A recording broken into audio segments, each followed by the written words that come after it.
Creation's Journey to Life. Day 74, Stopping the Mind in the Flesh, Part 1. Study all the destiny material as preparation. I forgive myself that I have accepted and allowed myself to not realize that stopping the mind is more than just not participating in thoughts, as the recurring thoughts, even if you do not participate, will return, as the source of thought must also be purified, in fact, in space and time, in all dimensions, for the thought to eventually stop. I forgive myself that I have accepted it and allowed myself to not realize that thought in its various ways, like visualization, backchat, emotions, feelings, fear, are all the result of various geometrical forms of relationships between values through which the flesh is used through memory to create the various personality bodies that will be experienced as the consciousness of the being.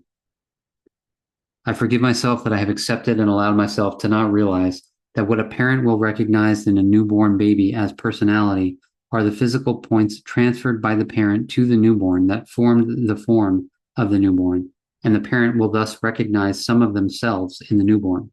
And the more the parent love the part of themselves they see in the child as either the parent self or the desired parent self, the more the parent will automatically favor the child, and the more the child will embody what the parent dislikes. The more the parent will have a lesser connection with the child. And this is formed at first glance of the child at birth and will represent the physical bond and the nature of the bond that will exist with the child and will determine the nature of the relationship that will develop between the parent and the child.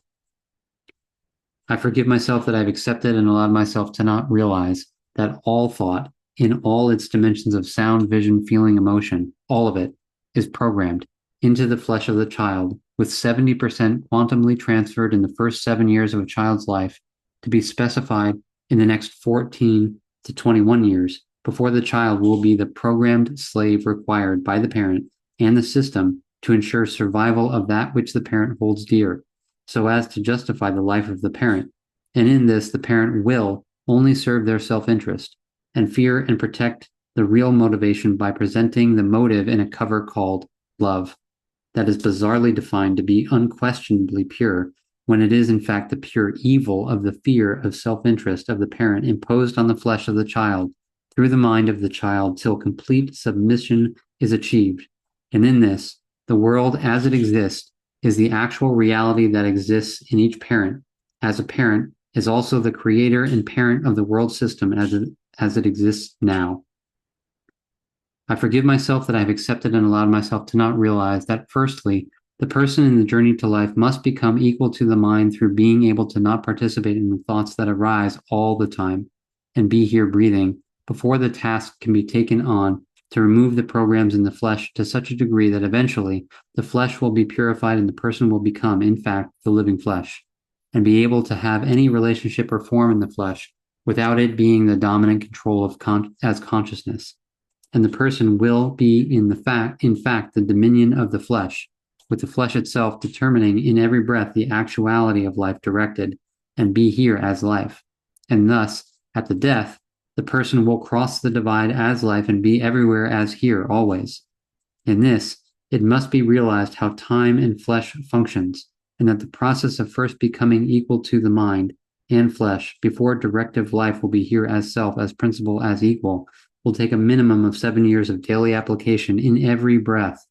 but more likely take 14 years due to the many times that the directive will fall to the current dominion of the programs that were allowed to become the flesh as the physical mind.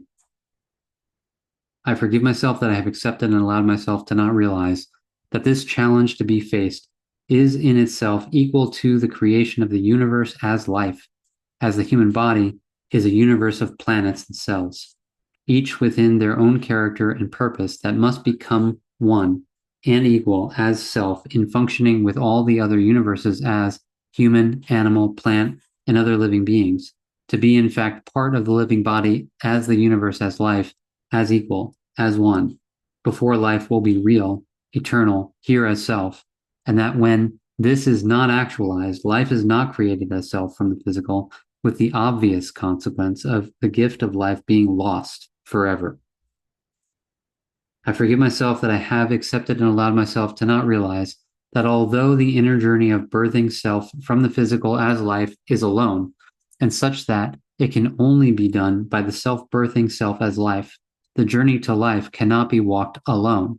as each one's body is part of the greater body of the universe as life of which each must become as life equal and one, just as the inner is confirmed in the outer to be equally so. This meaning that the outer journey is in a group, while the inner journey is alone, as it is in the nature of quantum reality coexisting. Thus, the claims that one must only listen to yourself as inner teacher is the self-interested illusion of consciousness ego, making sure its control remains intact, and is the greatest challenge to be faced by each, as the consciousness ego will be light and love as that which the parent embedded in the flesh of the child to make sure the child remains the slave to the system that must feed the parent forevermore. I forgive myself that I have accepted and allowed myself to not realize that in the ultimate self-perfection that must be created as self over time in the physical flesh, above will be below,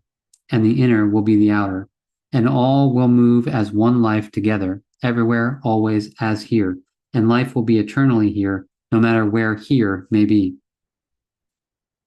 I commit myself to assist those ready for the process to life as self-honesty in every way possible, till this is done, and each who so may choose is here as life, always.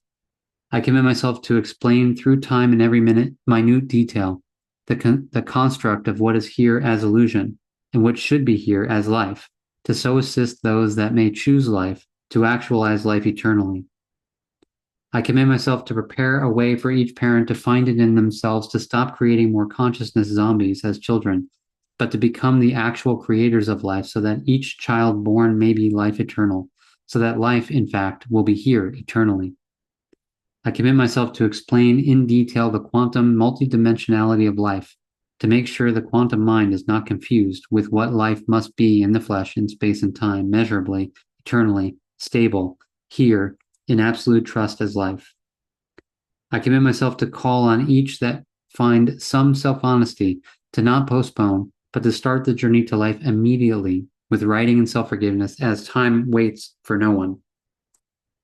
I commit myself to show that physical breath is the timekeeper that can both become the illusion of consciousness or the journey to life, and that each one does have the resolve to handle all that is here in one breath. And thus, breath by breath, it is possible to birth life from the physical, and that this possibility is equal for all as breaths, and that only oneself as one exists now, as the now, will stand in the way to life to try and prevent it. I commit myself to show that the science of consciousness only serves the illusion of self-interest, while the science of life is yet to be grasped, and as such, we will support those that dare to be self-honest to grasp the science of life, to assist with the birthing of life from the physical. I commit myself to remind those that did some research that Jesus did mention that the marvel of marvels is the birth of life from the physical. I commit myself to show that the illusion of ego protects itself by calling anything that threatens the domain of consciousness evil, as consciousness is fueled by fear under the disguise of love, and those not able to face the illusion will run from life in utter fear.